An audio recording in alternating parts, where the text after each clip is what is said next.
여러분이 회사 조직에 속해 있다면 둘 중에 하나겠죠. 꼰대와 일하고 있다. 나 어떡하느냐. 또는 나 좀 나이도 됐고 경력도 됐는데 내가 꼰대를 비치는 건 아니냐 하는 고민을 하고 계실 수 있는데, 거기에 대한 힌트가 될 만한 이야기를 좀 해보겠습니다. 놀랍게도요, 꼰대에 대한 개념하고 꼰대의 메커니즘? 요거는 1960년대에 미국의 한 학자가 연구를 해서 정리를 해놨습니다. 그래서 꼰대의 메커니즘을 알면 꼰대와 일하는 방법도 알 수 있고, 그리고 내가 꼰대가 되지 않기 위한 전략들도 좀 알 수 있지 않을까 싶습니다. 1960년대에요, 한 학자가 아주 희한한 현상을 발견하게 돼요. 조직 내에서 능력도 있고 안 되면 되게 한다도 있고 성과도 잘 내던 사람이 승진을 하다가 어떤 시점에서 잘리는 것을 보게 됩니다. 이게 왜 이상하냐면, 잘리는 시점에도 여전히 능력 있고 좀 하면 된다 이런 것들이 있었던 거예요. 그래서 이상하잖아요. 그래서 연구를 했어요. 왜 이런 일이 벌어지고 있을까? 그래서 공기업, 사기업 많은 조직에 가서 연구를 해봤더니 공통점이 있는 거예요. 그래서 이걸 아주 간단하게 정리를 해놨는데, 이분의 성함이 로렌스 피터입니다. 그래서 피터의 원리라는 이름으로 정리가 되어 있는데요.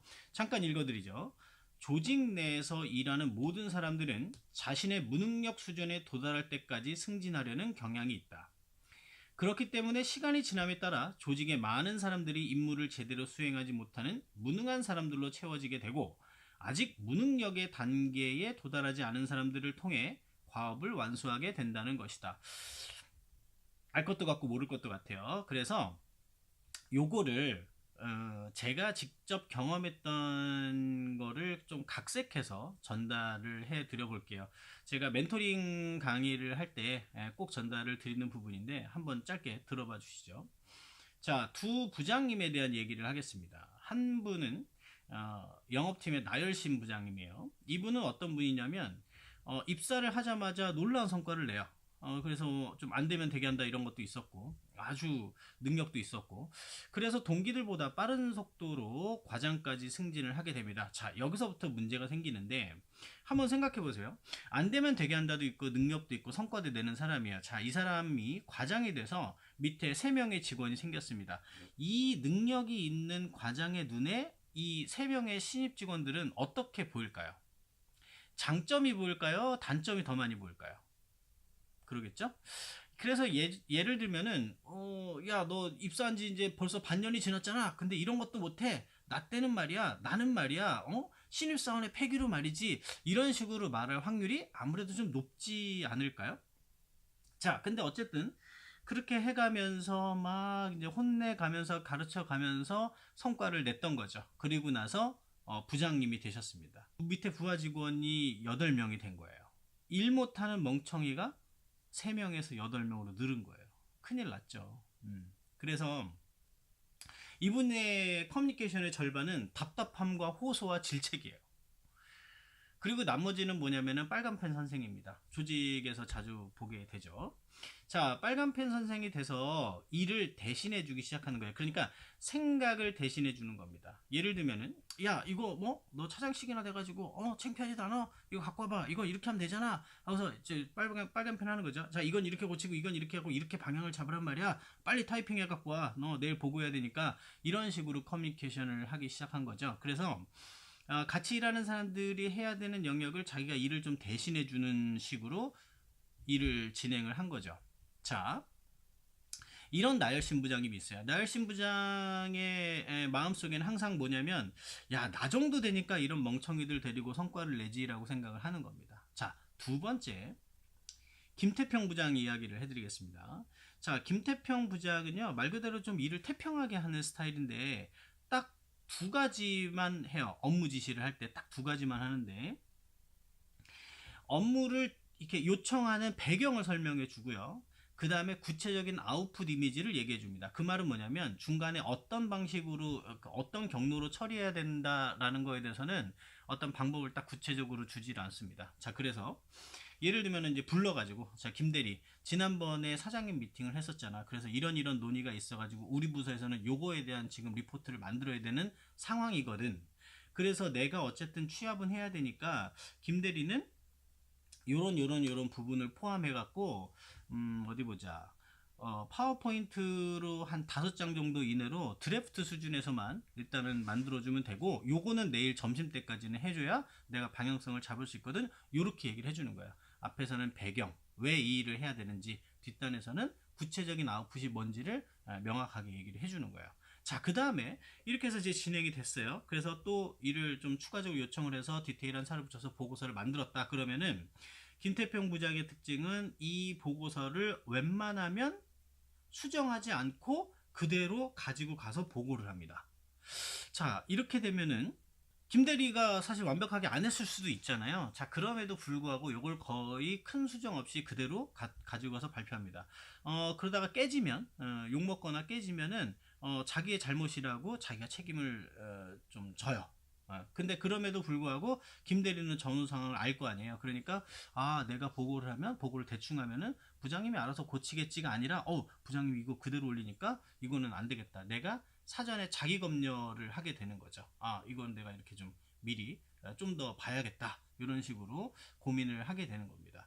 자, 이렇게 일을 하다 보니까 시간이 흐르면 흐를수록 김태평 부장은 할 게 별로 없는 거예요. 직원들이 좀 알아서 하는, 이제 맥락을 좀 알게 되고, 배경도 알게 되고, 이제 이런 스타일 알게 되고.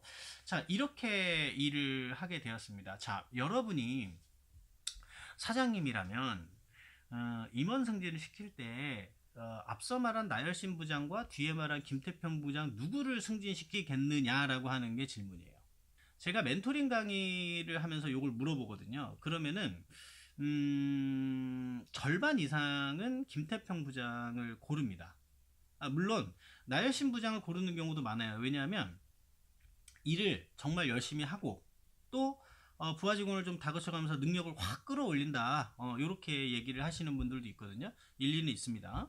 자, 그런데 김태평 부장의 케이스를 좀 더 이제 선호하는 이유는 뭐냐면 구성원의 육성이에요.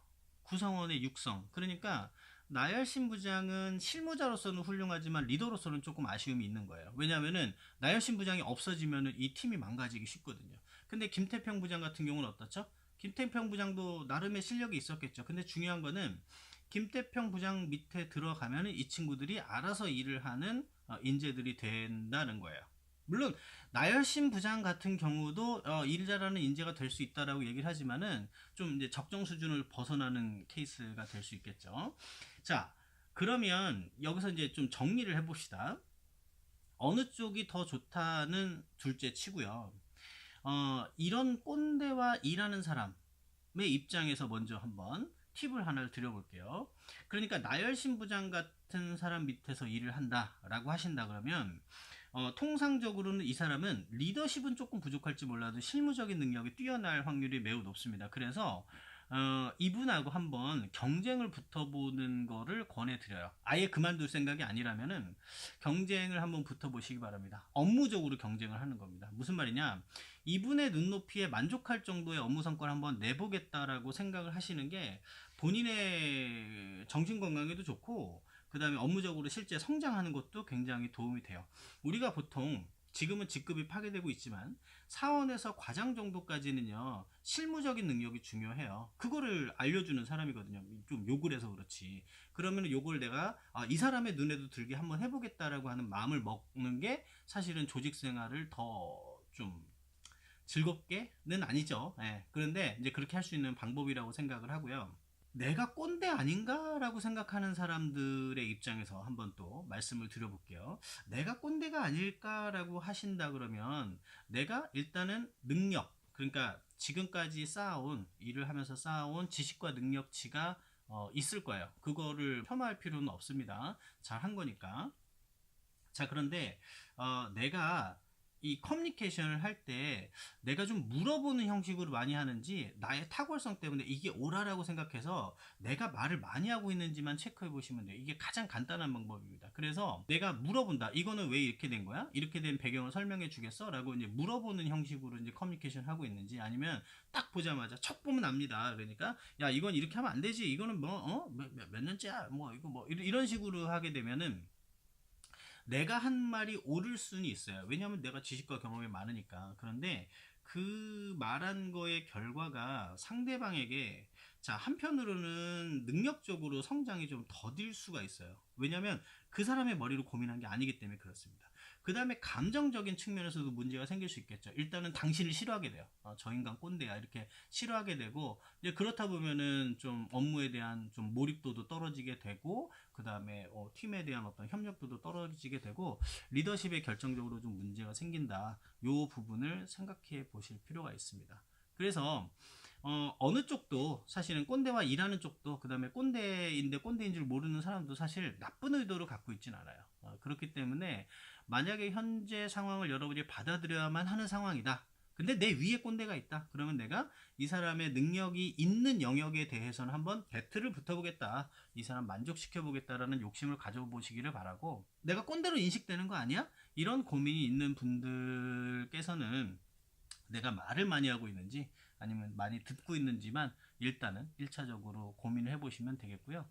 자, 이 문제는 일하고 있는 개개인이 어떻게 해야 된다라는 부분도 있지만, 또 조직 전체가 어떤 정책을 만들어내고 바꿔가는 부분의 문제도 있어요. 이거를 HRD 차원, 그 다음에 OD, 조직 개발의 차원이라고 얘기를 하는데, 제가 이 두 가지 관점에서 모두 관련된 콘텐츠를 한번 만들어 볼 테니까요. 관심 갖고 지켜봐 주시기를 바라겠습니다.